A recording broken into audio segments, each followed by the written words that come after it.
Nancy Prudhomme. I'm the project director of the International Center on Human Rights and Drug Policy, which is an academic partner and a project partner of the Human Rights Center in the School of Law at the University of Essex. The International Center on Human Rights and Drug Policy, or HRDP, was established to promote and develop academic and legal scholarship in international law, human rights law, and how this intersect with drug-related issues. Our event this evening is part of a debate project series, which is based at the School of Law. And over the last year, the project brought us to South Africa, Galway, Ireland, brought us to New York, it brought us to Colombia, and it's bringing us here this evening. Our debates have involved academics and practitioners who have been debating and arguing over a wide range of questions, such as is strict drug control essential to realize the right to health? Should drug addiction be recognized as a disability? Is the current drug control system complementary with human rights? Is drug-related violence, is the law of armed conflict applicable to drug-related violence? And this evening we have another topic, which is, we'll look at whether, what's our topic now? Is there a right to use illicit drugs? Is there a right to use illicit drugs? I wanted to make sure I didn't get it wrong. So, this evening, the debate is quite special because it's the last of our series of debates. So that's one reason. The other reason is because it's also the first debate who's going to oppose two postgraduate teams. Another reason why the debate is special is because it's going to involve a team from the University of Essex, from the Human Rights Program, but also a team from the Irish Centre for Human Rights at the National University of Ireland, Galway. And the Irish Centre was quite instrumental in developing the HRDP, and it was also a home, academic home, professional home for a few of us which are in this room this evening. Before giving the floor to our moderator, to Noam, I'd like to say a few thank you. I'd like to thank the Human Rights Center and the School of Law at the University of Essex. I'd like to thank my colleagues from the HRDP, the co-directors, Rick Lyons and Damon Barrett. I'd like to thank our four debaters who were quite brave, I think, and accepted the challenge to prepare for this evening amongst essays and amongst exams. I'd like to thank our funder, obviously, the Open Society Youth Initiative, and especially Noel Selegzi, who's the director of the program and has been very, very supportive throughout our project. And I guess I'll now give the floor to Dr. Noam Lubel. Most of you would know Noam in this room, but if you're watching online later on, Dr. Noam Lubel is reader at the School of Law at the University of Essex, and Noam is also the lead academic for the Project on Human Rights and Drug Policy at Essex. So without further ado, the debate is open. Thank you, Nancy.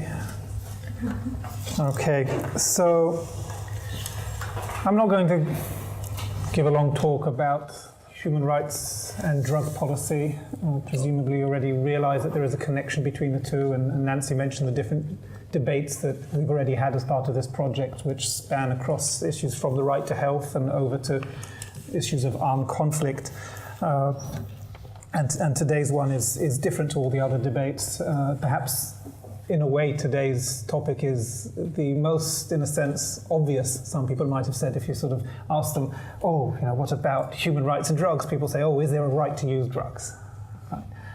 And we actually, on purpose, saved this for last, because it was more important to start with the other issues that were mentioned in the other debates, that people don't always think about aspects of right to health, disability rights, armed conflict, and so on. But of course, we did want to make sure we cover this topic as well, and that's what we're doing today. The other thing to note about this particular debate is that there, in addition to having the chance to try and be the winning team and win the debate, one of the four, unfortunately, can only be one. We would have liked it to be all four, but one of the four participants will also win the prize of the best debater of the evening, and that prize will involve a full scholarship going to take part in a summer school on drug policy and human rights in Budapest later this summer, which is the main program internationally in this field, and have a chance to learn a lot on that program. So if there wasn't already enough incentive to do well, and I just say incentive, I don't say pressure, then here it is. We have 4 speakers, and first on my left we have the team from the Irish Centre for Human Rights, National University of Ireland, Galway, and we have Daniel Morris and Susan Warren, and our team from Essex here on my right are Jantab Faiz and Said Korbonshev. And I probably mispronounced every single name there. Maybe Daniel. The name tag, so not. Let's stay up. Anyway. The format is going to be starting, I believe, with the Essex team. And we'll have one person from each team, so it'll be 10 minutes, 10 minutes, and then 10 minutes, 10 minutes. Each one of the speakers will present their arguments, and after that we'll have a series of rebuttals of 3 minutes each, where they respond to the arguments of the other team. Before we do that, what I want to do, and this one is just out of curiosity, but the later one is going to be the one that counts. So I want to do just a little vote here before we start, just curious to see what people think about our topic. And our topic again is there a right to use illicit drugs? Okay, so if we were to ask you that question now, is there a right to use illicit drugs? Can all those who think yes, please raise your hand. 1, 2, 3. If I wait longer, will more people put their hands up? 3. Okay. And who thinks there is no right? 1, 2, 3, 4, 5, 6. Okay, and then there are quite a few people that haven't put their hand up as well. So we'll see what happens at the end. I'm curious, of course, the ones that didn't put their hands up, but also whether anyone will change their mind. But again, the vote that's going to count at the end, and don't let that mean anything, because I've been to plenty of these debates, including some of the ones in this project, and I've seen how the vote at the end can be the complete opposite from what it was at the beginning, or not. So it's all still in your hands. All right. So we're going to go first now with Jantab, and you'll have 10 minutes over there. Nancy will give you signs for what, 3 minutes? 1 minute. A 3-minute warning, a 1-minute warning, and when the sign comes up saying no more time, it means no more time. I still have 2 minutes. Yeah. All right, the floor's yours.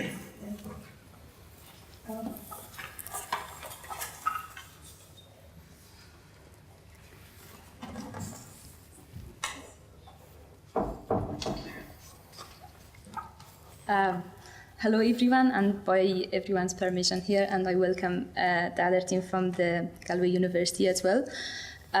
Maybe I should first apologize for my not really good English, so if you don't understand, you may just interrupt and ask again. I will answer or repeat what I say. So today's debate is about whether or not there is a right to use illicit drugs. And our team is going to be presenting the side on that there is, we believe there is a right to use drugs, and this right is a fundamental right, in fact. And we will be debating on this side today. Because this topic is so huge, and if we talk about all different sides of the topic, it's going to be limitless, and therefore we will be limiting some points in this topic, and we will be talking only about this right, if there is a right or not a right to use drugs. That's all we will be focusing. Therefore, we will not be talking about legalization of drugs. We will not talk about sale or purchase or any other components that are going to be attached to this topic, like in large picture. Another point that we need to mention here is that we will be discussing only the human right to use drugs in democratic societies, as this is one of the main elements of a state which is democratic, that protects and respects human rights, not other states. Moreover, we also wanted to mention that there is a huge debate on the war against drug as well. And there has been a lot of information and discussion on that. And today's debate is not on that topic either. And we are limiting that discussion getting into today's debate. I wanted to give some facts about the war on drugs as having failed, and it's a fact by now that we are talking today, and that's why we are not including it as a topic in today's debate. The figures and statistics I want to say is that the trade on illegal drug is, according to the UN data, more than $320 billion, and with that, we have 200 million illicit drug users. This data is from the US as a country, and it says like in 1980s, there has been 40,000 US citizens in jails, and now, because of the war on drugs, because of all the policies that the state has come up with, because of all the restrictions that they have put on the right to use, human right to use drugs, from 40,000 people, it has increased to 500,000 people, and this many people are now in jails, and they cannot use their freedom of movement or any other rights. They are just behind the bars and sitting in the jail, waiting for the time to finish their imprisonment. Therefore, we consider this war as a failure, and we are not talking about this either. On the other hand, legalization of drug is also another point about this debate, which is very broad. And there have been states who have legalized or banned some of the illicit drugs. Among those states are Portugal, which has legalized. However, this has not. However, there are different statistics on it, and some people give different in the statistics when they give information about these facts. However, banning of smoking and alcohol in the US has resulted in more violence and more criminal activities, and therefore legalization and banning of illicit drugs usually do not give there is no consistent information on whether it has resulted in improvement of the situation or in the failure of more violence and crime. Therefore, we are not talking about legalization, and the facts are only about the right to use drugs. Okay, so I'm gonna talk about as our topic of today's debate that there is a fundamental human right to use drugs, and I want to start with some of the facts that I have here. Human rights have been on the stage, and it has been protected for more than 60 years by now with the Universal Declaration, which came up in 1948, and with this we protected individual human rights with this document. However, criminalizing illicit drugs means individuals do not enjoy this right. And there is a saying, a quote by Terry Goodkind, which I'm going to start my this part with. He says, "Every person's life is theirs by right. An individual's life can and must belong only to himself or herself, not to any society or community, or he is then but a slave." We, by restricting individuals' right to use drugs, are making this society, making individuals be like slaves in the society, not themselves, not individuals who can take decisions consciously and with their intelligent logic and what they want to decide. this is one of the parts, one of the quotes that I wanted to mention, how illegalizing or restricting individual right to use drugs can affect individuals' decision making, and they go as down as to a slave. I'm sorry, but I forgot to mention that the definition of drugs when it comes to use of drug, it has been defined under international law, the United Nations Drug Control Conventions. There are 3 conventions that restricts in human rights to use drugs, and there is no definition or distinction between licit or illicit drugs. Sometimes some people might refer to alcohol as illicit in some countries, but we are not talking about that. We are just talking about those drugs which are illicit under these conventions, and the UN convention do not allow people to use those drugs. Although there is classification, but there is no distinction made between the licit and illicit. So we talk about only under the law, under the UN law conventions, when we talk about illicit drugs. Under human rights law, we have 2 conventions which are important, other than Universal Declaration that we already said that protects all individual rights. These 2 conventions are ICCPR and ICESCR. Under ICCPR, we have Article 17, which talks about a right to privacy or private family, and it says no one shall be subjected to arbitrary or unlawful interference with his privacy, family, home, or correspondence, nor to unlawful attacks on his honor and reputation. The second part of this article says everyone has the right to the protection of the law against such interference or attacks. Here, when we talk about privacy, we are talking about individuals using illicit drugs in their homes, in their houses, alone by themselves, and it's not harming anyone. It's not harming individuals around themselves, and it's not resulting in crime or any kind of harm to the society. And it does have, it is their own individual choice and their decision making. Therefore, interfering of state in such situations is almost like someone trying to enslave someone trying to interfere in an individual's life in their homes, and that's not lawful. It's, according to this law, interference into the private affairs, private family issues or concerns of an individual.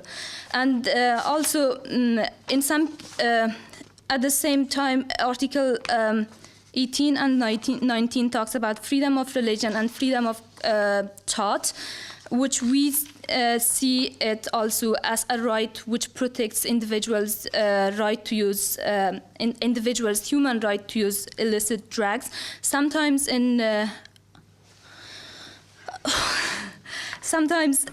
individuals use illicit drugs for not just recreational, but also to increase their creativity. And that's the cases when it comes to religion and when it comes to culture as well. And some people, like celebrities, for example, John Mellon, they have been using some of the illicit drugs to increase their creativity.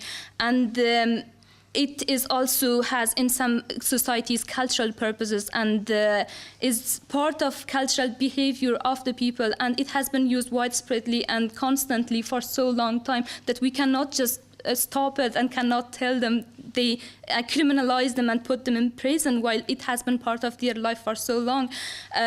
If we take it as part of ICESCR, which again comes under right to religion and culture and as well as health, it's the state's responsibility to protect, provide, fulfill, and if there is a need, they should try to ban it by taking programs, benchmarks, and policies that's effective and can control. Or if people need, take it as a health issue rather than taking it as criminal issue and making it illicit for people who have been using it for so long time, and it has been part of their life and it's part of their culture and religious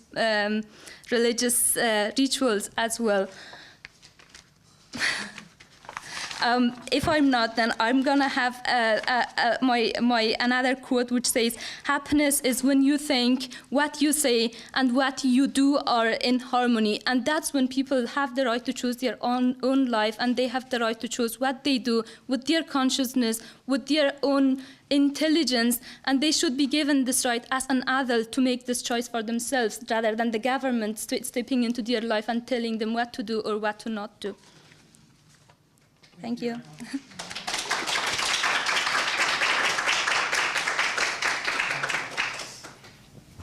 Daniel.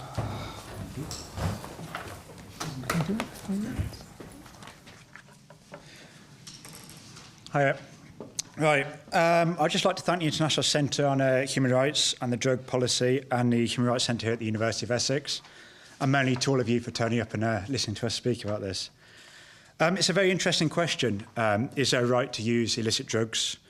I'm going to break it down because I think there's a need, and analyse the term illicit drugs, much like Johantab did, and ask exactly what is a right beyond human rights, because I'm sure we're all familiar with what human rights are, but what is a right itself? Saying that, it is an interesting question, but I think it's pretty easy to answer. No, there's not a right to use illicit drugs. Legally, factually, in every way which affects our daily lives, there is no right. We can't turn to the EDHR, the ICCPR, and say, look, Article 31 provides us with the right to illicit drugs.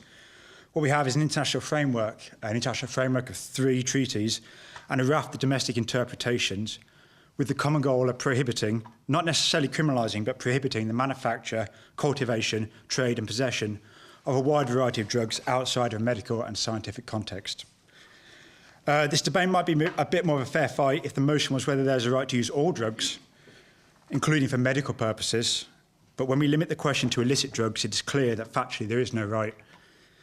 Is that the debate over? Well, rather than stand here for 10 minutes and say nothing, I'm going to address whether there should be such a right. And again, I'm going to argue no, and based on a philosophical grounding, that there is no right to use illicit drugs, but rather there is a freedom to use illicit drugs. Now, there's a need to make a distinction. The position that no, there is not a right to illicit drugs is not an argument that necessarily supports or favours the current international drug control framework, nor the domestic provisions of such control.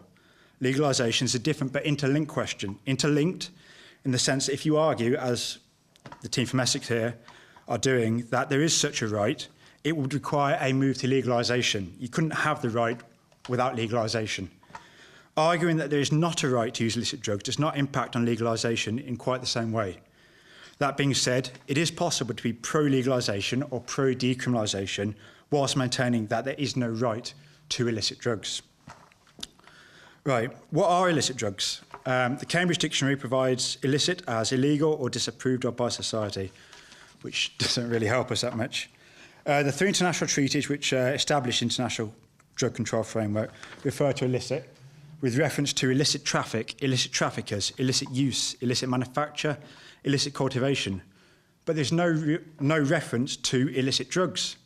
There's no definition in the 3 international treaties of what exactly is an illicit drug. The United Nations Office on Drugs and Crime provides that the UN Drug Control Conventions do not recognise a distinction between licit and illicit drugs. They describe only use to be licit or illicit. Here, the term illicit drugs is used to describe drugs which are under international control and which may or may not have licit medical purposes, but which are produced, trafficked and or consumed illicitly. Right, so illicit drugs then is a term based on the use of the drugs themselves, which I'm sure here we'd all agree would refer to cocaine, heroin or cannabis outside of any medical purpose, which leaves us with recreational use, the use for pleasure.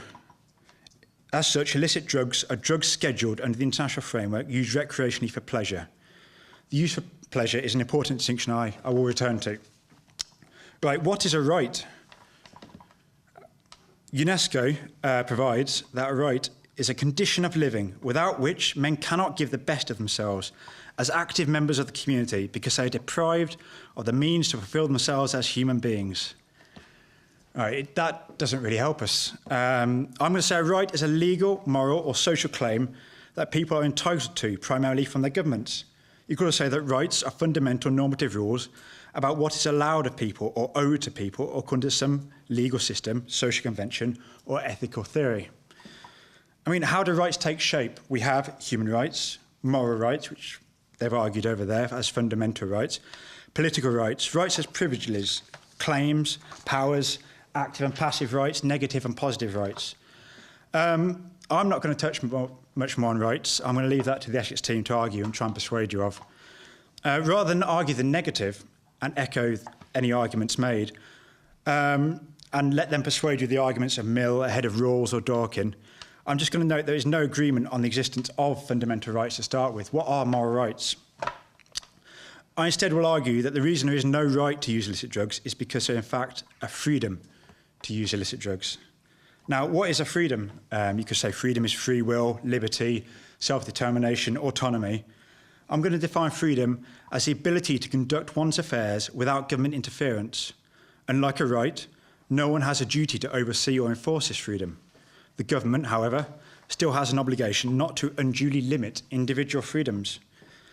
We are permitted to exercise our freedom unless these freedoms are limited by the state. At the end of the day, do we have a freedom to do what we want? No, we don't. If we're talking about rights, then any paternalistic limitation would have to be minimal and justified, but we're talking here about freedoms. A freedom can be completely limited if a state so desires, as is the case with illicit drugs. There is some interplay between rights and freedoms, especially because both are often codified together as human rights.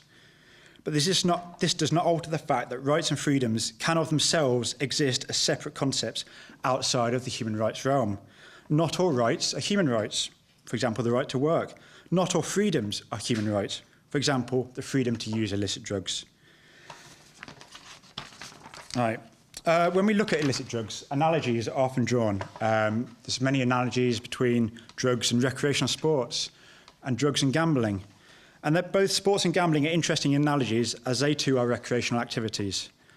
I would hope that most, if not all of us here, have a life outside of the academic career and partake in sports of some sort. But I don't believe you can say there is a right to run. There is a freedom to run. Now, I wanted to return to the definition of the use of illicit drugs in the fact that the use of illicit drugs is a recreational use. It is a use for pleasure. Recreational and pleasurable activities are often freedoms rather than rights. There is no right to sex, as disappointing as that is to some. There's only a freedom. It may be that we don't value pleasure highly enough in our society. It is a point of view that I subscribe to personally. However, pleasurable activities are freedoms, and the use of illicit drugs is a pleasurable activity. Other pleasurable activities include the use of alcohol and tobacco. Many comparisons are made to alcohol and tobacco, where there are very few arguments for non-recreational use. We're past a stage where doctors recommend Guinness to pregnant women, and I don't know about you guys, but I don't go to the pub pretending I'm doing anything else and harming my body and possibly having a good conversation. However, there is no right to use alcohol and tobacco. These are just examples of freedoms which are less stringently limited than illicit drugs. We limit by age and location. We can't smoke in this room. We can't smoke in bars. We can't smoke in train stations. And we can't buy alcohol after a certain time. Furthermore, we actively discourage the use of alcohol and tobacco. The advertisement campaigns against tobacco are growing exponentially. Furthermore, smoking and drinking are targeted through taxation, which, if you subscribe to Mill's harm theory, is only possible given the fact they are freedoms. Mill argues that to prevent someone from using their right, remonstrations might be used, but compulsions can't be. Taxation is a compulsion. Therefore, it cannot be a right if you follow Mill and his paternalistic arguments. Beyond this, and I throw this out there as an open question, what would a right to use tobacco look like? How could it take form?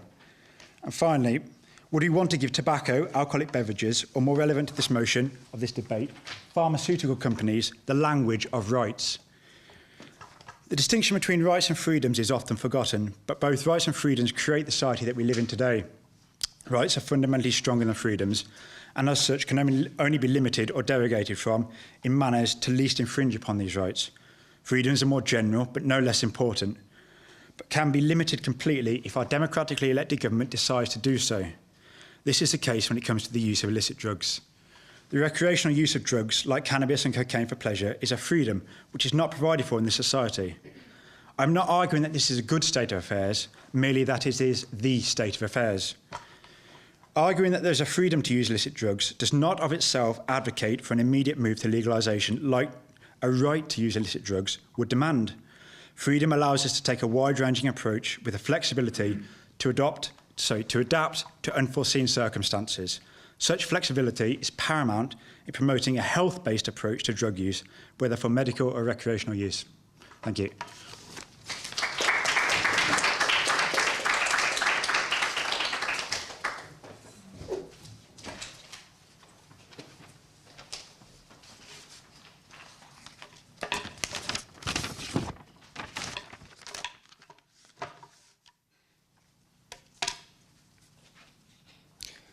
Dear audience, dear guests, dear opponents, dear moderators, thank you very much for coming here to joining us for these interesting debates.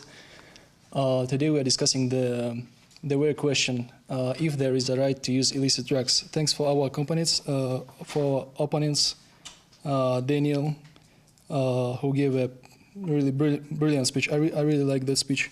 And in fact, this speech really assists us in understanding whether there is a right to use illicit drugs. Don't be fooled by the play of words between freedom and a right. Today we are discussing the very question, if people can use illicit drugs or not, and whether they should be punished for this, because the very problem why we are discussing this issue is because people getting imprisoned and punished for using drugs. That's why we argue that there is a right. And in fact, I see that the opponents agreed with us that, well, okay, there is not right, but there is freedom. Nevertheless, people should not be imprisoned, should not be punished for this. And to be honest, I don't see purpose to argue any further because opponents agreed with us. But nevertheless, I will bring our arguments that we prepared for these debates in order to ensure you even further. But for the beginning, I might just have a quick look on my notes and maybe give some rebuttal. Basically, as we are talking about the same use for pleasure definition of UNESCO. Definition of UNESCO sounds as very vulnerable for abusive interpretation, and its use for pleasure, as you define pleasure, can be interpreted only for very essential things, like if it be subject to interpretation of the states, it's very abusive definition. So we cannot really apply it in this case.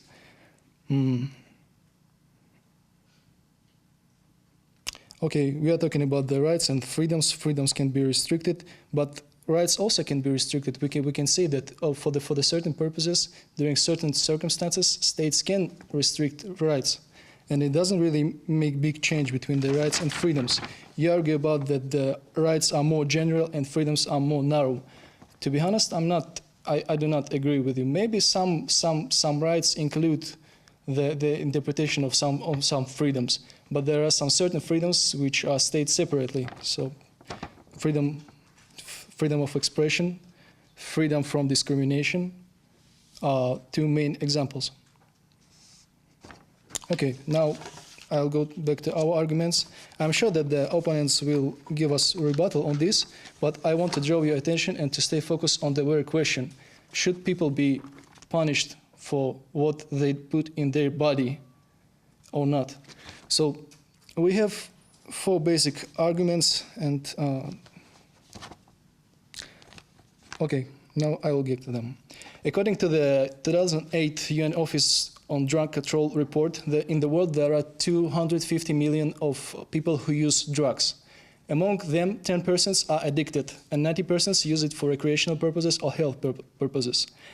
Let's consider the addiction. Should we consider those people who are addicted, who suffer from using drugs, as criminals, or should we treat them as those who are sick and offer them help and provide and ensure their right to health? For me, the answer is very clear. We should treat them as sick people and provide them with proper treatment, and states have certain responsibilities in this regard. Actually, 10% is 25 million, which is 3 times population of my country, which is Tajikistan. Now, about those who use the drugs for recreational purposes or for health purposes, those are 225 million. should we treat them as criminals as well, just because they use something, they put something into their body while not harming others, or not like not violating their, not interfering with rights and freedoms of others? This is also a very good question. I think this is the main philosophy and the main prism which should be used to address this very question. Whether I have right to put something to my body, or in general do something with my life, if I'm not harming others, if that doesn't disturb others. We're not talking about families and children right now, we're talking about in the concept of society. Okay. Health. Nancy, I'm sorry, how much time do I have? Okay, good. So basically, yes, talking about the, just a quick mention, and not to give space for not to give a gap in my argument. By right to use illicit drugs, we mean that they're controlled, right? Not just everybody can use them. I mean, it is indeed the subject for regulation and certain restrictions, as we can see with the tobacco and alcohol. Like children cannot get them, you cannot get them in everywhere, and there is certain time for selling them. Drugs are also subject for certain limitations in use. But we are not talking about this. We're talking about the main concept of using illicit drugs. Okay, according to the next argument is about health and education. As you know, human rights are very interrelated with each other, and states, by violating one right, it leads to violation of other rights. So basically, in this argument, I want to mention these two basic rights as right to health and right to information and education. Sir Thomas More, in his Utopia, argues that states first force people to be uneducated. And by this, states create thieves, and then states punish them. So what are those who are thieves? Are they guilty, really? Because state denies their right to education. Okay, what we can see here is that in certain countries, because the use of drugs is prohibited, the people are denied of the information on drugs. Not that the drugs are bad, but if they use it, how they should use it. I mean, the safeguards, the main principles, what you have to pay attention for, because drugs are different and you have to be careful with them if you use them. Even those which are light, marijuana, you still have to be careful with them. So basically what happens is that, thank you. Basically what happens is that in Russia, for example of Russia, the publishers were denied the right they were denied, rejected to publish certain safeguards on how to use drugs intravenously.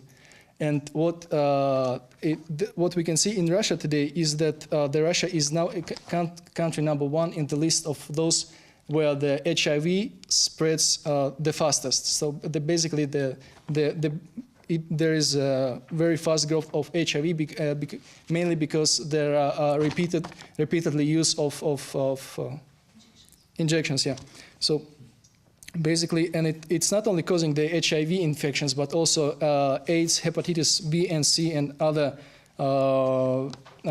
illnesses which are transmitted by the intravenous way. And also, of course, we as John Tapp already mentioned, and I'm developing this argument further, is that there is a right for culture, there is a right of minorities and indigenous people, and religion. This practice, and people used to do it for a long time. It's not only their like casual practice, it's the part of their tradition, and we have to respect this tradition. If we stick to international conventions, it is Article 27 of the ICCPR, basically, which says that, okay, you can see it yourself, sorry, I know in my notes. So basically it says that the rights of minorities, indigenous people to practice their religion, to save their culture, and to use their language is not subject to any restrictions. So in this case, minorities of the Latin America, in the Andes region and the mountainous region, those religious practices of Hindu and Sufi who use some kinds of drugs, thank you. They is another proof that there is a right, and I have very few time left. very little time left, so I just want to repeat once again that please don't be fooled by the game of words. Freedom and right, they are not opposite. Mainly these are the two words, maybe a bit different, but the meaning nevertheless the same. People should not be punished for what they do with their private life as far as they don't harm others. Thank you very much.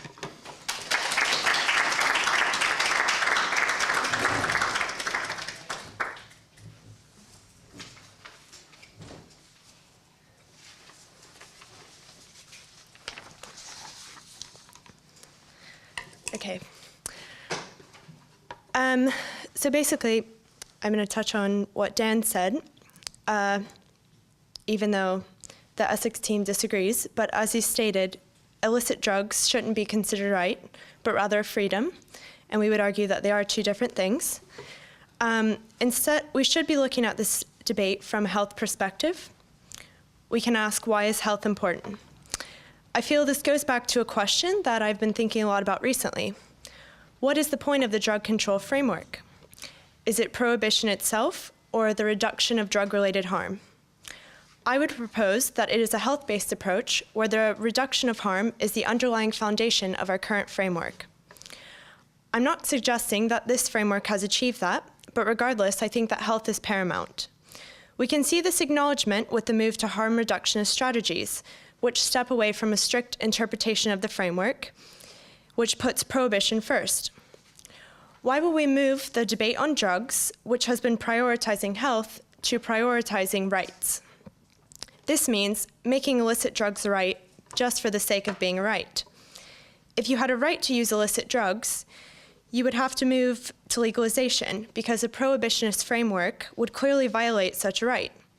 This is not to necessarily say that we completely rule out legalization, but it should be one of many options considered when we use a health-based approach to reducing the harm involved in using illicit drugs.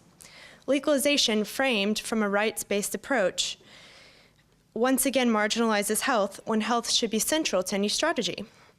Taking a freedoms-based approach to drug control allows us to prioritize health and offers a flexibility that a rights-based approach does not provide. Now for some practicalities surrounding this issue. If using illicit drugs were made a right, what would be the potential consequences of doing so? Firstly, what kind of right will we classify it as? Would it be a moral right? Or perhaps a human right? But if it was a human right, where would it fit into the human rights regime? Using illicit drugs surely cannot be seen as on the same level as other human rights, such as the right to life or the right to be free from torture. This brings us to questions about implementation. How would you regulate this right to use illicit drugs? How would you address infringements? Whose rights could be infringed upon? The drug user, the dealer, or what about the drug manufacturer? If you look at licit drugs, such as alcohol, there is no right to use this in the law. However, its use is permitted, but in a limited way. For example, you're not allowed to use it while driving or operating heavy machinery, and you must usually be above a certain age to drink it.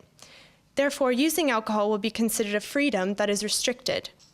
Can you imagine the restrictions that we would put on the use of illicit drugs? With all the different types of drugs, which have many different effects on the user, it would be nearly impossible to set a general set of rules for implementation. The right to use illicit drugs would be so restricted that it wouldn't look like any other right that's in our legal system. Once again, including using illicit drugs into a rights-based legal framework would cause more harm than good. We can take an example from the United States to see what happens when we jump to a rights-based approach. In the Second Amendment in the US Constitution is the language, the right to bear arms. Generations later, the US holds the #1 spot for private gun ownership in the world. Is giving every citizen a right to own a gun or guns what the founding fathers of the US Constitution were referring to when they included this language in the law? We can't go back in time to find out. However, heavy weapons such as assault rifles and automatic weapons could never have been imagined hundreds of years ago.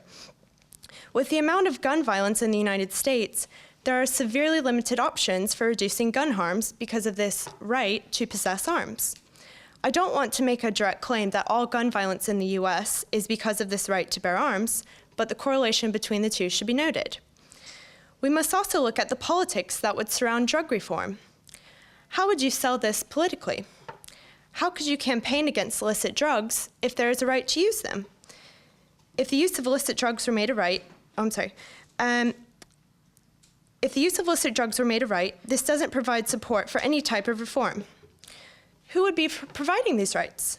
Could we expect governments to uphold this right as it is expected to uphold other rights? Obligations from the state to protect would mean that states would have to provide services when people exercise this right and it goes wrong. Who could be held accountable for an accidental overdose or a drug-related death? Would people look to the government for compensation because the use of these drugs would be a legal entitlement? Or perhaps in the case of drug addiction, if someone could no longer afford drugs, would they then expect to be getting free drugs from the government? These questions show that using illicit drugs is not practical, and it doesn't work in theory. The limitations involved if using illicit drugs were to be made a right would be extremely stringent.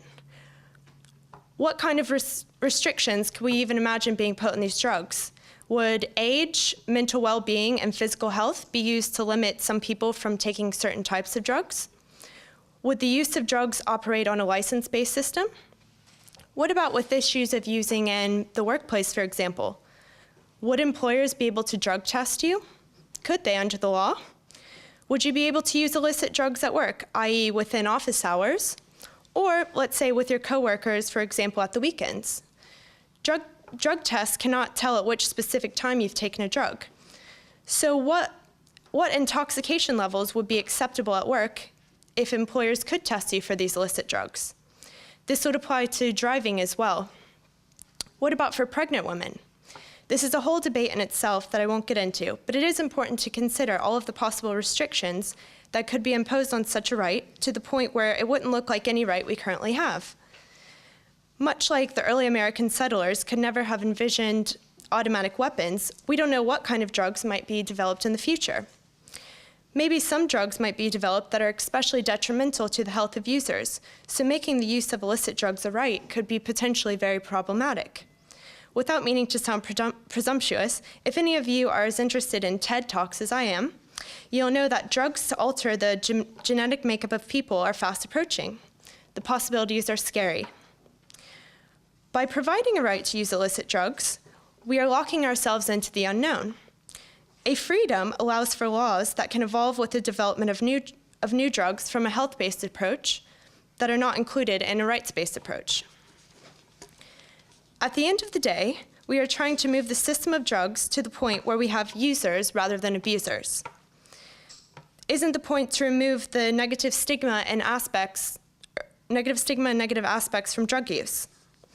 However, creating a right to use illicit drugs does not advance this cause legally, politically, or in any real way. If we have a right to use illicit drugs, does this mean that there is a right to use licit drugs? How would this impact pharmaceutical companies or people, say, suffering from HIV in sub-Saharan Africa? How would this impact the world? Could you imagine the power that we could give to pharmaceutical companies if this right were established? I'm not necessarily suggesting that having a right to illicit drugs would necessarily be negative or positive per se, but you must consider the consequences and how other rights and freedoms would be affected if using illicit drugs were made a right.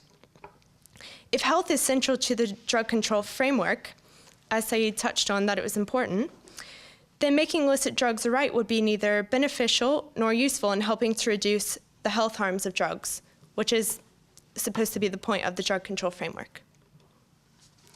Thanks.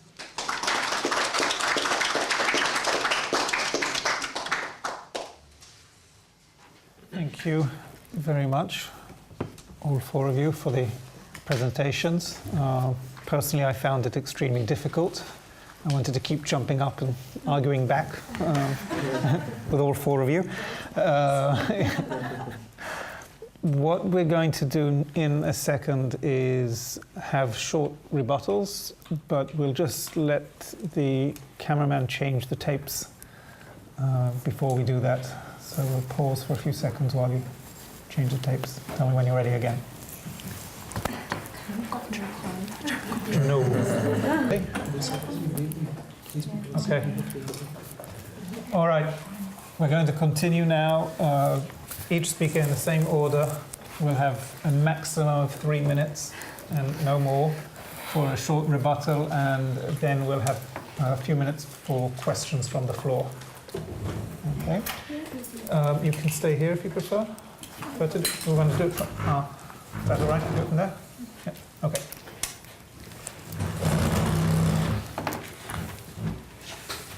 All right. Okay, so hello once again.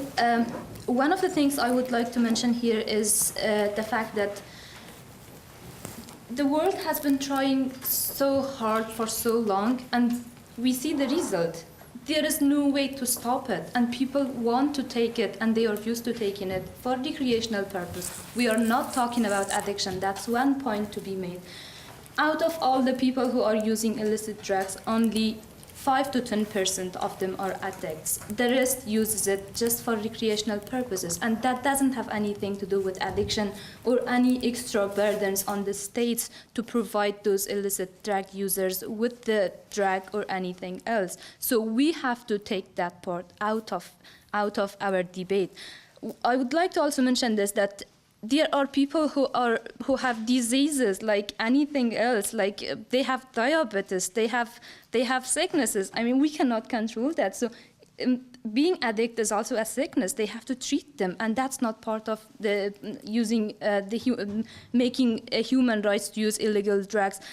We cannot use this as a negative example for this. Addictionism is separate from using illicit drugs for recreational purposes. The other part I wanted to say is our opponents just mentioned that prioritizing a right-based approach is harmful, and it's gonna bring more problems to the government health-wise, and so we need to take it as a health problem rather than as a right-based approach. The problem is that's our concern. As for unless using illicit drugs do not become a right and it's not regulated, how can we have access to those people who are using it? How can we make sure they are using it safely and without any problems? That's why we have to give them information. We have to give them data so that they can use it rightly, and we are not going to have crimes and violence and other things. That's why we need a right to use illicit drugs, so that we have a track of all those people using, and we can give them the right illicit drugs, not those which are produced by criminal gangs and sold by those gang groups, and the money is gone to the pockets of those people who is gonna support and invest on arms and such things as terrorism and so on. So there is a huge difference between the two, and our approach to make it legal, we'd say we are not going to talk about legalization, but since she brought the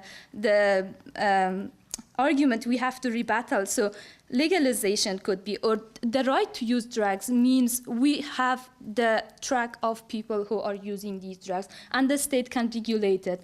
Thank you very much. Thanks.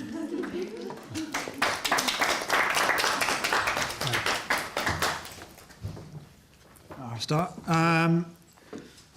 Right, first thing I'd say is I agree with half of what they're saying. I really do. But I don't think you need to have a right to do what they're saying. You don't need a right to legalise. You can legalise without having a right to do so. That's the first thing I point out. And secondly, I would argue that if there's a right to use illicit drugs, you can't sustain that position without arguing that there's a right to legalisation. So if they want to touch on that, that's grand. Right. I also agree that with a right to religion, it might provide a use for the use of drugs. But I don't think this provides for an individual right to use drugs. Furthermore, since the concept or the motion of this debate is limited to illicit drugs, if there's a right or if there's an ability to use drugs through the right of religion, then they're no longer illicit, because licit and illicit is based on the use. So if they're used for illicit purpose through religion, they're no longer illicit drugs. So again, I agree with what they're saying, but I don't think there needs to be a right to use illicit drugs to provide for this. And again, the right to privacy, if the government was so inclined, it could provide for the use of drugs in a home. But there doesn't have to be a right to use illicit drugs for a government to do that. Essentially, what I'm trying to say is that if you have a right to food, you don't necessarily have a right to an orange. A does not equal B all the time. Finally, I don't want there to be... I don't want really to get into the rights, the fundamental aspects of what a right is, I don't want to get to aspects of what is a fundamental right or a moral right. But I don't believe that a right to use illicit drugs underpins our society or strengthens democracy. So I don't really think if you're reading Kant, Rawls or Dworkin, you can really argue that is a fundamental right. And they have mentioned they touched on the concept of paternalism, both in the strong and soft forms. But again, we're arguing that this is a freedom, not a right. So you can limit freedom to the point where it is made illegal.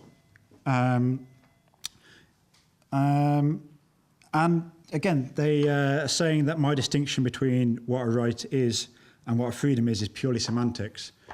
Again, a freedom is something which is not provided for by a government, and a right is, essentially. But I think there are two very different concepts. And the fact that human rights codifies both freedoms and rights, I think demonstrates the importance of both of them within the system. Thank you.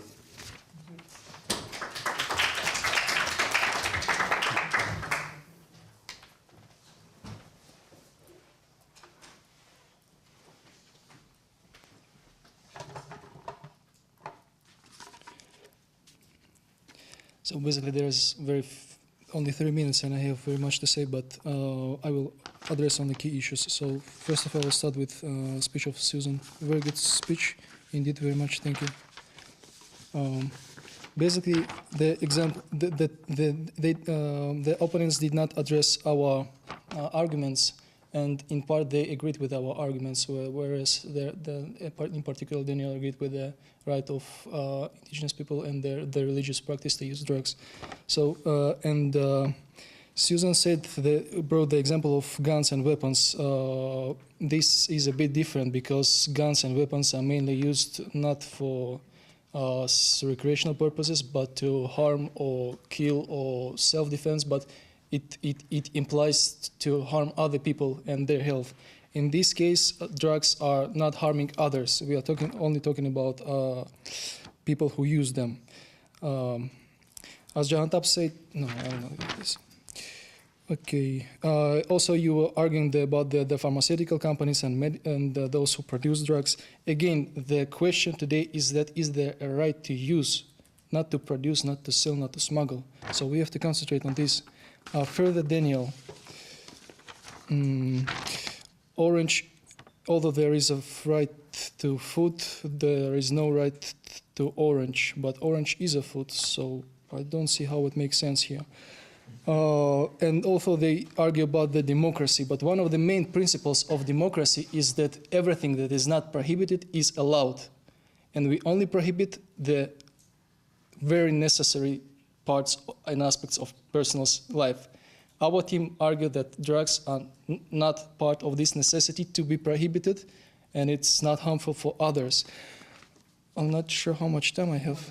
1 minute. Okay, so basically summing up our today's presentation, because we don't have any more time to speak, our team brought very good examples on there is a right to use illicit drugs. The opponents did not rebuttal them and particularly helped us with this and agreed that there is a right in certain particular circumstances, maybe not in overall. And finishing my speech, I would like to bring you an example of the poetry of the famous Persian poet of 11th century, very famous philosopher and thinker Omar Khayyam. It was said in 11th century. Sorry for my translation. You will not see any beauty of poetry here, but at least you will get a sense. Wine is prohibited. Only there are 4 conditions. Depends who drinks, with whom, when, and if moderately. If all these conditions are observed, all those who are mentally healthy are allowed to drink wine. Thank you very much.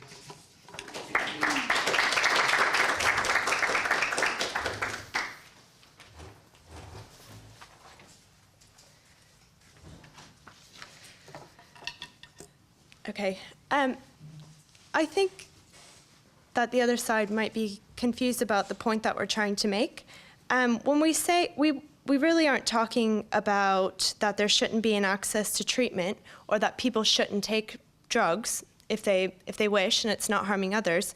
We are just trying to argue that it shouldn't be in the legal system, covered by the government, that it would be difficult. That's why we are saying that we are to make it a freedom so that you can do it if you wish, but it's just not covered in the law as a right. Then basically, Jahantab was mentioning how will we be able to help drug addicts or any other people who are abusing drugs if we didn't have a right to use illicit drugs.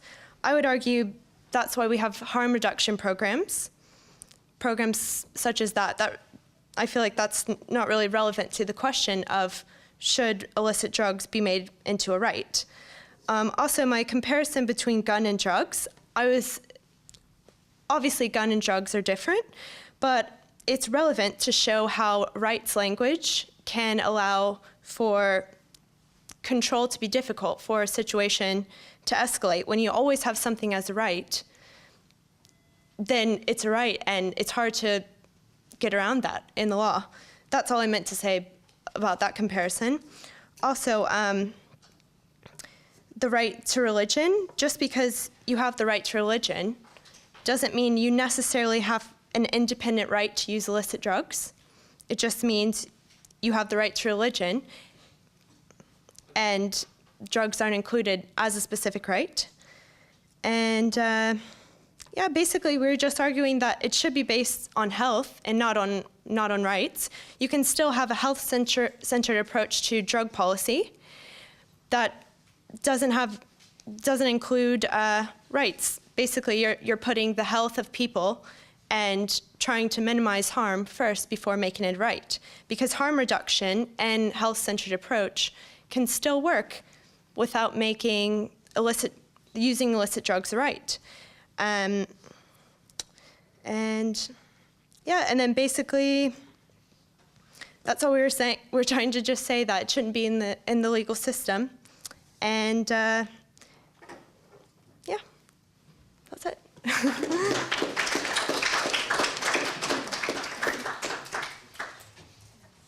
Okay, so we're going to take a few questions now, and if you have a question, please make it clear who the question is directed to. And those who are answering, try and be brief in your responses. Let's just say that if you go beyond 2 minutes in your response, you're going to be told to hurry up and then end. All right, that's going to be part of it as well. So, any questions? Just a quick question Julie, to you about the rules. To me about the rules, okay. Are these questions going to go towards the decision on who wins the debate? Because I don't want to be responsible for that. The questions are to further clarify the positions of the two teams. After the questions are done, I will just return to the teams just to see if they have one final point to make. Not a speech, but one final point to make, and we'll then take a vote. Okay? So feel free to ask. 3 minutes each to provide concluding remarks. 3 minutes per team. Per person. Per person? Is that what was? That's what was agreed, right? Concluding remarks? Yes, do you need that? All right, if you want. if necessary, Okay. up to. Okay. Right, so are there any questions? Lorraine? I don't know who to ask, but I was wondering why none of the teams ever spoke about the distinctions of soft drugs versus hard drugs. Like in the Netherlands, soft drugs are allowed, but hard drugs are not allowed. And whether maybe this depends on how you interpret illicit. So would you allow cannabis, for example, but you don't allow LSD or drugs that are really harmful for your body or even more harmful for your body? Maybe I can ask the team that is going for the right. So do you think there could be a distinction between soft drugs and hard drugs, and only to allow soft drugs then?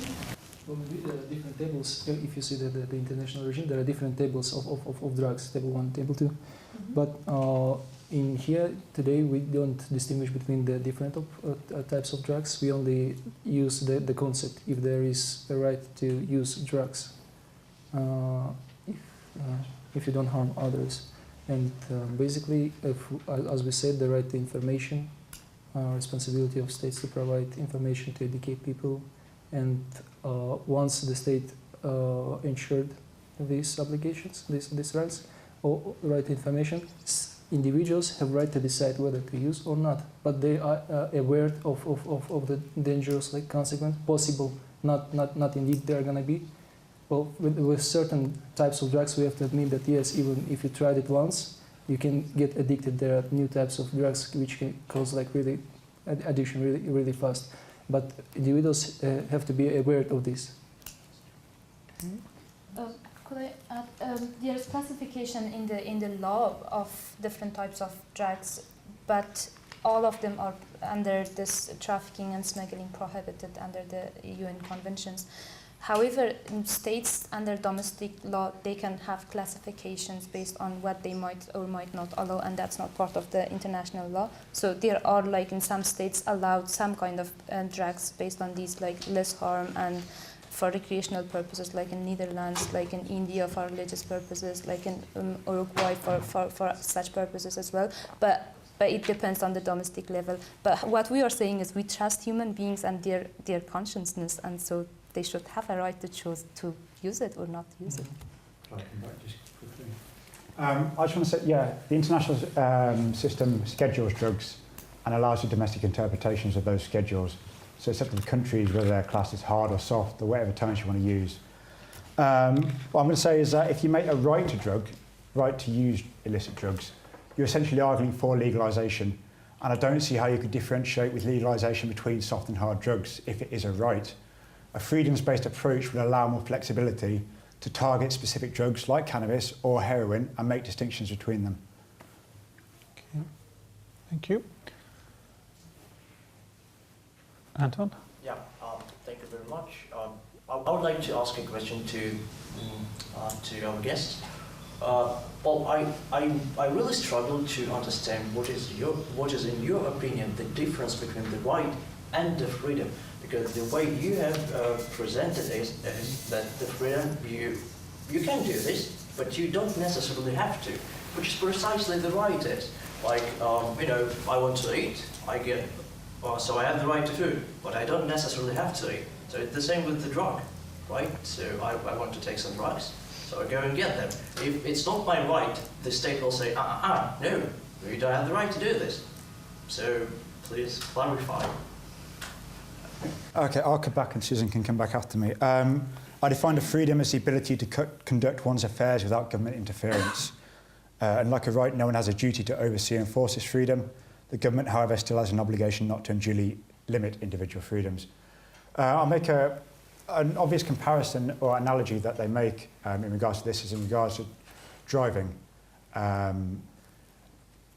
They often say that you should wear a seatbelt or you have to wear a helmet. Because it's a law, but then the opposite argument is that the government should not regulate in a paternalistic manner on things that only harm yourself. But again, there's no right to drive a car, there's only a freedom. So if a government wishes to provide that freedom, it can do. But it can also limit that freedom, as in driving a car, where you have to pass a test, you have to get a licence, you have to buy a car, you have to pay for insurance, you have to obey the speed limits. There's no right to drive, but there's a freedom to drive. If that helps clarify it. You want to add anything, Susan? Yeah, but I think you're viewing a right as just you have the right to do this, but you're not necessarily looking at it from a legal standpoint. That's what we're trying to see it as. That's why we were trying to differentiate rights and freedoms. So basically, freedom is, you're free to do this, you're free to do that. But a right, the state has to protect that right. It's obligated, such as right to life, right to be free from torture. The state has positive and negative obligations to both uphold that right. So they have to provide for that and protect you from it. So that's what we're arguing is how would the government do that about drugs? Would they provide you drugs? How would they protect your right to use illicit drugs? Okay, thanks. And if you want to quickly. I'd like to clarify one fact. We at the beginning of the debate we said that there is a state obligation to respect, provide, fulfill, or protect, and there could be different levels of obligation by the state. While the right to drug does not have to be the obligation to provide for the people who use drug. It's for recreational purpose, and it's not for addicts to make state to provide them with the drugs that they need to use. They just, if someone as an adult makes his or her mind to use some type of illicit drug once a year, what's the problem with that? They could have a right or a freedom to use that, and that's what we want for individuals to have. While right does not definitely in this case mean the state's obligation to provide. It does not, and that's not our point. What about those who are addicted and they need? That's health problem. Should the state provide them with drugs? No, they should go to the health centers and. No, I mean state should state help them. Of course, yes. Okay, that's better. Okay. I'll just ask one question, then I'll come to you because it's linked. Okay. I have a question to each team, but I'll ask right now. The Galway team on this issue of freedom or right, because Dan, you made the analogy to freedom to have sexual relations or freedom to engage in sport. So if that analogy holds, then in your view, the government could restrict having sexual relations and restrict until certain age limitations. But we're talking here about a total ban. So my question is, because we're saying that a total ban on illicit drugs, so equally could you say, would a government be allowed to have a total ban on having sexual relations or total ban on playing sports? You've got to remember, according to that government analogy. is a democratically elected body, so I don't think they're going to be democratically elected if they're going to prohibit sex. But I'm saying that a democratically elected body has the ability to rule on such issues which are freedoms. Mm-hmm. So they could. Okay. All right. And I have a question for you, but I'll save that for later. This is just linked follow-up. Rachel. I thought the distinction you made between freedoms and rights is interesting, and I understand that distinction, but I feel like that was the only reason you said that you didn't have a right to use illicit drugs. I thought that the Essex team, when they implied that there was a right as a consequence of other rights, so you can read into the fact that you have the right to health or the right to freedom of religion, that follows on from that you must have a right to use drugs. Similarly, there's the right to water, which is read into the right to an adequate standard of living. And I was just wondering if you have an opinion on whether maybe it might not be a standalone right, but it's a consequence of having other rights. Do you want to answer this one, Susan? I mean, we're basically trying to see it more as like, I guess, a civil liberty than an actual right. And like we were saying, Well, I think I don't think the fact that you have a right to religion automatically entitles you as a Rastafarian to the right to use drugs. I think the government can interpret the right to practice your religion to allow you to use drugs, but I don't think that creates an independent right of itself to stand alone in an international framework where other rights, such as the right to torture, it would be balanced against. And as Susan touched a lot upon, it would be extremely limited and wouldn't look like any other right currently within the framework. Tara? That's actually, I'm glad you ended with that, because that's what I wanted to ask you about, is you kept making comparisons to other rights and saying this wouldn't fit within the framework, this doesn't fit within the legal framework. But the rights freedoms distinctions, there are at least 4 rights that are freedoms within the ICCPR: the right to freedom of expression, the right to freedom of speech, the right to freedom of assembly, and the right to freedom of association, all of which are both, and the government has the right to limit them And then similarly, Susan, the issue of how the government would deal with it on progressive realization, that mirrors in many ways the right to health or the right to food. And I think, while it's true, the right to food doesn't mean that you have a right to orange. The right to use illicit drugs doesn't mean that the government has to provide you with LSD. But it could mean that the government has to do other types of obligations. So how do you make the distinction? How are you seeing that there's not a corollary, or how do you make this? Sorry. No, I understand. I understand what you're saying. No, it's an issue I struggled with when I was asking some friends, and they said, "Yeah, but you have a right to freedom." I was thinking, But then I was thinking, well, then you have a right to rights, and if you don't think you have a right to rights, you're really twisting the concept semantically. I'd say that, okay, some freedoms are codified as human rights, not as rights per se.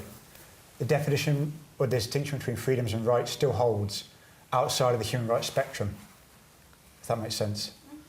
That's where I draw that line. So you have, there's no right to work. So I would say there's a right to work, but there's no human right to work.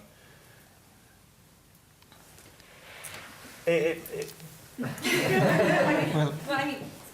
I'm going to stop. Okay. Susan, did you want to comment on the limitations and the way the right looks? We're just looking at it from a practical matter of how would you really put it into law and put it into practice when there's so many different types of illicit drugs, and then we were saying just about restrictions. Okay, if you did do it and it was a restricted right, it'd be, okay, but you can't do it if you're pregnant, and then you can't do this drug at this time of day, or if you're working in this job and you can't do this and that. That's why we were saying it doesn't make any sense to make it a right. It makes sense to be freedom, which gives you more of a flexibility to have certain restrictions, but it's not governed necessarily through the legal system to say, okay, you have a right to do this, we have to protect, we have to have positive obligations for this right to provide for. And just like, but if you were a drug addict, how would you could use, okay, well, I have a right to illicit drugs, so if I run out of money or for some reason something happens, or I don't know, any other reason, government should provide me with this drug because it's my right. Anything else? No? Okay, in that case, I have a question to the Essex team. And that is, you've made the argument that the government shouldn't be punishing, but I think your examples also showed that some restrictions in the world of human rights can exist. What if government simply said, that's fine, in principle, maybe there should be a right, but we have determined that the consequences overall of such a right would bring with them harm to health and harm to the greater society, and therefore, on balance, we feel it's proportionate to simply say, we are prohibiting the use of drugs, even though in principle maybe that right was there, but the restriction actually can be a proportionate measure to simply say they're all restricted. What's your view on that? I think that's how it has been going so far. Like not in that level, but to some extent by some countries. But the problem is it hasn't helped. It should be a right, just a right. People should be able to use or not to use it. Just like we have a right to speak, we may or may not use it. The drugs should be the same, I think. And it's good if it's like that, because once it becomes legal, I'm not talking about legal, once people have the right, then information would be authentic and they can have access to this information and make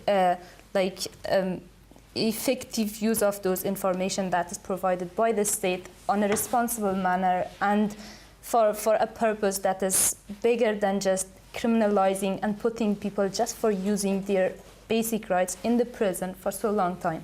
It's not just that, it's also about the whole process. Just because it is not right to use illicit drugs, there has been so many crimes happening in the world, and also in the basic level of production, there are so many people whose rights are being abused, who are being breached, and who are facing so many problems. And if it becomes like the right to use illicit drugs a right, I think it can help to solve so many problems in the face of the world right now. Said? I agree with John, and additionally I would say that I think in theory it is possible to restrict if there will be a right to use drugs, if there will be a situation which satisfies the certain criteria for restriction, as for purposes of health, public order. For example, if in the country there are only just the right being established on the national level, for example, under domestic legislation, and people started to use drugs without knowing the consequences, without like having awareness of this, and there are high rates of, for example, death from overdose. I think in theory it is possible to restrict this right, but again for certain time, to take certain measures to eliminate these negative consequences, and then to restore the right to full extent. Okay, thank you. Okay. We will give each one of you a chance for a brief final word. Again, this isn't meant to be another long presentation, but simply if there's any final point you want to make or to conclude, I think we'll just go along the table. Susie, do you want to start? No, okay. Essentially, I think the paradigm of prohibition has failed. I mean, I don't think prohibition works, but I don't necessarily think you need a right to move to legalisation. In fact, I'd say a right would provide a rigid system which would demand immediate legalisation, whereas it's a jump to the alternative paradigm. The paradigm's failed, so what do we have instead? Well, let's look to the left. There we have the right to use illicit drugs. People are arguing for it. But I don't think we should take the first option available, even though it might look nice. And I'm talking to a room full of human rights scholars and lawyers and social scientists. I'm saying don't make a land grab. We don't need to impose our views on this. We can access it through the right to health. And I think a freedom is not a solution, but it provides a flexibility, it provides a fertile environment for a new approach to be constructed. Thank you. Susan? Just that taking rights-based approach on the use of illicit drugs doesn't fit into our legal system. Well, it's 2013, and despite past efforts from drug war propagandists, society is starting to realize that maybe prohibition approach to illicit drugs is not the answer. However, many states have been looking at other options, such as harm reduction programs, which is a health-centered approach to drug control. Basically, making the use of illicit drugs a right, I believe, would hinder this progression. It'd be a step backwards. And we believe that using illicit drugs should be a freedom and not a right, because it'd be nearly impossible to regulate this right. Who will we hold accountable for these rights? And it'd be difficult to promote against the ill effects of, for example, the harmful effects to your health for illicit drugs. If it was a protected right, basically if you had a campaign, you'd be saying, you have a right to use illicit drugs, but we highly discourage it. So it just doesn't make any sense. Thank you. Okay, I just wanted to make one point too, like at this end of the debate. Legalization does not always mean having a right to use illicit drugs does not always mean legalizing drugs. It can be just decriminalized, and people can plant those drugs they use in their homes, and that's another solution which is used in some places, and that's a right solution for people who do not want to spend money on the black market. And we would like to again confirm once again that we trust human beings and adults can make their mind on whether to or not to use drugs, and that should be a right, and people should themselves decide whether they want to or they do not want to use it. And it's for recreational purpose, it's not for addiction. Not all drugs make people addicted, and there's only 5% of the people who have been using drugs and became addicts, and it can be for any other diseases as well. It can be for any other purposes and reasons. They could be people who use it not for recreational, but because of some mental, social, political, and other stressful situations could have faced and could have started using drugs. But the problem is there are drugs and people are using it. So we have to make it a right. And once it's a right, states can regulate it, and they can have better control over the drug users. Said. Well, there is nothing really much left that I can add to the John Tubbs speech. I would just say that, as a conclusion, I would say that the debates, I think they were successful in general, and the both sides generally reached the agreement regarding the most sharp questions, except for the terminology, freedoms versus rights, and some practical aspects that were raised as practical challenges to the regulation and establishment the right to use illicit drugs. Overall, the parties agreed that in certain situations there is a right to use illicit drugs, and we also agree with that. But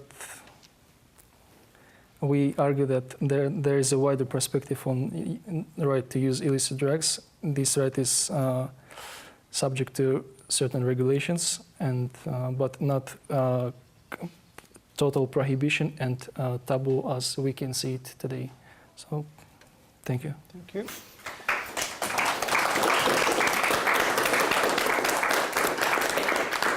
Okay, so first of all, thank you to all four of you. What's going to happen now is, before we take the vote, I'm going to ask you all just to stay put for 2 or 3 minutes. We have 3 judges who are going to step outside the room just for the deliberation on the best speaker, debater, and then we'll come back and we'll take the vote and we will announce the winner. Okay, and that gives you a few seconds to think about how you want to vote. All right.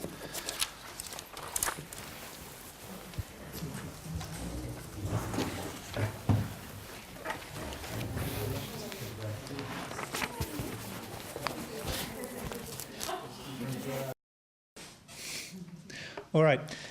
So again, first of all, thanks to all 4 of you. I thought that was excellent. Everyone was really, really good.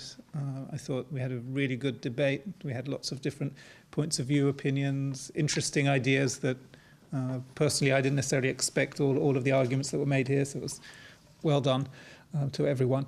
The first thing we're going to do now is take a vote here to see which team won in terms of the argument. So the question was, is there a right to use illicit drugs? Who thinks that there is a right to use illicit drugs? Yes, there is a right to use illicit drugs. Those who think that, put your hands up, please. 1, 2, 3, 4, 5, 6. Maybe you can define implicit right or alone right. We stick. Yeah, we stick with the question. I can't open it up more. Okay, who thinks there is no right to use illicit drugs? 1, 2, 3, 4, 5. Okay, so that's a narrow win for the team that argued there is a right to use illicit drugs. So well done. But I should stress 2 things. One, that was narrow. It was by 1 vote. So that's very, very close. The other is, if memory serves me correct, there are people here who changed their mind. I'm remembering some of the hands at the beginning and some of the hands now. So it means you've both teams done a good job, because there are people here, I've seen a few hands that have changed in both directions. Okay, so you have both actually managed to convince people who thought otherwise. And that's a fantastic achievement. Now, with regards to the winner of the Best Debater, what we were looking for essentially is nothing to do with the substance in terms of who we agree with in terms of is there a right to use illicit drugs or not. And by the way, the teams didn't get to choose. They were given the task of you are arguing for, you are arguing against. All right. So we're not judging on whether we agree. What we were looking for was in terms of presenting the arguments creatively, coherently, making whatever it is you are arguing for, making it clear, and very much also on the rebuttals, because in the sense of debating, how do you deal with opposing opinions, and do you take them on board, listen, and respond again in a way that is clear and convincing to the degree possible. And after deliberations of the three judges, and again it was very close because you all were excellent, but the winner of the Best Debater is Said.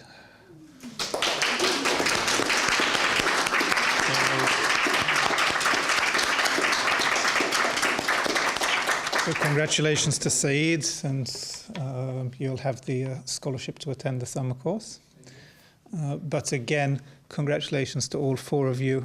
In particular, thank you so much to the team from Galway, to Daniel and Susan for flying all the way over here to take part in this. Like I said, it's been really interesting. I am sure we will be hearing more about this because it's going to be on the web. It's going to be on the website of the Centre for Human Rights and Drug Policy. So we'll send you the link, and you can then spread the word. But this has been a successful event. It's been great to see students from both universities taking part and doing so well. And we're hoping to do more of these debates, not just sort of Essex and Galway, but around the world. Next year, we're putting together a project to try and go around the world and do student debates on these topics, bringing teams from different universities. And this has been a pilot project for that. And it's been fantastic. So thank you all once again, and you all did really well. Thanks.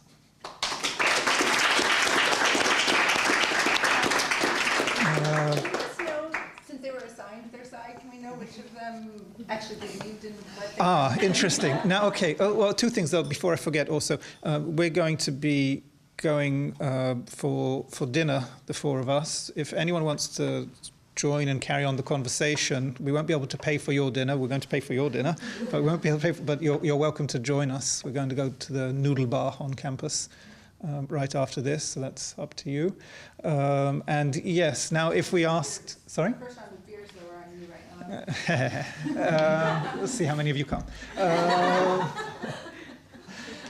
I'll take so, if we were to ask the four of you now, is there a right to use illicit drugs? Now, who would say yes? Yes. Okay. And right to use there is, okay, and if we say, and who would say there is no right to use illicit drugs? Technical, all right. Okay, interesting. So actually it's pretty close. Did you start that way, or did you guys just convince yourselves eventually over time? I don't know. I came into it with no expectations, and I don't think I'm coming out of it with an answer. So. Okay, well, this is more that if you want to come with us, you can carry on talking about. But thank you again to everyone also for coming. I hope you enjoyed the event. Thank you. Thanks.